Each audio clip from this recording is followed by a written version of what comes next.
I'm going to show you how you can still copy and paste video links, but before we get into that, let me quickly explain what's actually going on. On Android, when you copy and paste a video link, it gives you the full tweet post that contains the video and not just the video alone.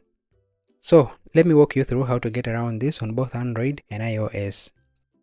If you're using Android, just find the video you want, then tap and hold it.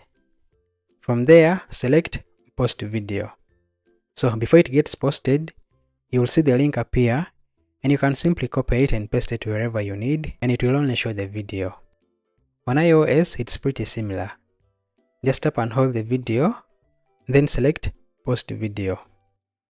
The video will show up, but you have to tap the space bar or type anything.